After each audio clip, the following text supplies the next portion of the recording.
Greetings everyone and welcome to Coffee Black, where the Voyager adventures continue on YouTube. I'm your host, Captain G, and this is the channel where you get your refill of everything Star Trek Voyager related, from trivia, news, reviews, and more. So before I talk about today's topic, I'd like to encourage new viewers to subscribe to the channel, also check us out on X, formerly known as Twitter, and visit our Facebook page for more Voyager content. This video will be my breakdown for Star Trek Prodigy Season 2, Episode 9, The Devourer of All Things, Part 1. Computer Access File, Episode 9, Alpha, and Enhanced View Screen. So back on the Infinity, the cadets make their way to the coordinates where they believe they'll find Chakotay. Gwyn narrates a personal log describing how much their quest has changed all of them and says it's not about the journey, it's the destination. A flipped phrase referencing Harry Kim's speech in the Voyager finale, where he says the exact opposite. The coordinates lead to a system where a planet has seemingly been destroyed. Upon further inspection, the planet appears to be out of phase, similar to how Gwyn is. The cadets fly the Infinity toward the planet, and they pick up one life sign on the planet, located at an ancient structure where they decide to land. The cadets survey the area, but see no signs of life, despite hearing echoes of voices among the ruins. After searching and exploring the ruins, they discover a giant vault door. Oddly enough, it appears to be from mid-20th century Earth. Jankum prepares to attempt to open the door, but to everyone's surprise, the door begins to open. A figure exits, and it's the legacy character Wesley Crusher, aka the Traveler, a main character who appeared in Star Trek The Next Generation. Back on Voyager, the Doctor recovers missing video footage outside Gwyn's quarters, and Janeway theorizes that an entity that could manipulate time was hunting Gwyn, but was also fooled by the hologram. Janeway receives a hail from Admiral Jellicoe, who insists that they return home. Janeway tries to explain that she has missing crew, but Jellicoe tells her she can file any request she wants once she's returned home.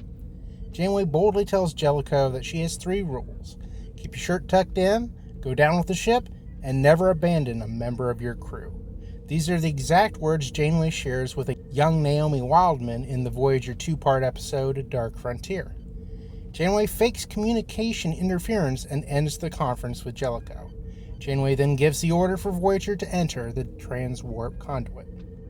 Elsewhere, Wesley introduces himself to the cadets, but they're a little bit cautious because Wesley's erratic behavior. The cadets follow Wesley, and he explains that he's a time traveler who was recruited by a being known as the Traveler to help him watch over the cosmos. This is a reference to Wesley's last appearance in Star Trek The Next Generation. He also explains that he's been trained to know how and when to alter time, essentially explaining why he contacted them the way he did to remain as anonymous as possible. He also explains that he's been to alternate dimensions, timelines, even other universes. Wesley powers up his computer and it creates a holographic screen depicting the timeline.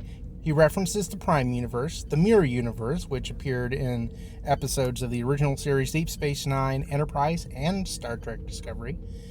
He also mentions the Kelvin Universe as the Narada Incursion. He references fluidic space, as seen on Star Trek Voyager, and even the Mycelium Network shown in Star Trek Discovery. Wesley explains that time and the universes are interwoven like a tapestry. He explains that when a paradox is created, it causes that tapestry to fray, and since the Prime Universe is currently attempting to exist in 2 different states because of the temporal shielding in Gwyn's band, the longer the paradox exists, the bigger the hole gets, and invites cosmic scavengers known as the Loom to feed on dying timelines. Wesley also reveals that everyone who came in contact with the cadets is at risk of being erased by the Loom. And since the temporal wars ended, there aren't many travelers left, leaving him as the only one willing to help their universe because it's still his home, and he even mentions his mother, Beverly Crusher, lives here as well. The temporal wars, of course, is a reference to Star Trek Enterprise, a series directly affected by the conflict. Wesley tries to get the cadets to line up in a special order, stating the 6 of them need to stay together to help fix the timeline.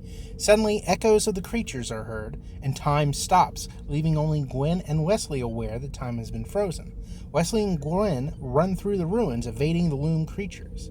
They reach Wesley's hidden temporal safe and retrieve special bands that will protect them from the loom's ability to freeze time. The duo is pursued by the creatures, and despite reaching a dead end, they push through the wall and return to the other cadets and rescue them by placing the bands on their arms. More loom creatures arrive, and the cadets try to shoot them, but the phasers seem to have no effect on them. Wesley leads the cadets back into the giant vault door and tells them to touch the door. He uses his time abilities and transports them to a room full of retro items, a special place to hide from the loom. Meanwhile, Voyager arrives and discovers the hidden planet. As they prepare an away team, remnants of the loom still remain on the planet's surface. And there we are. That is the complete breakdown for Episode 9, Easter eggs and all. This episode was one of the best yet. Reintroducing a beloved legacy character definitely made this a special episode for me, and the multiple Trek references and even the quotes really helped make this episode a personal favorite. My rating for this episode is 8 coffees out of 10. Thanks everyone for watching. Please hit the like button to help support the channel, and I will see you in the next breakdown video. Take care, live long and prosper.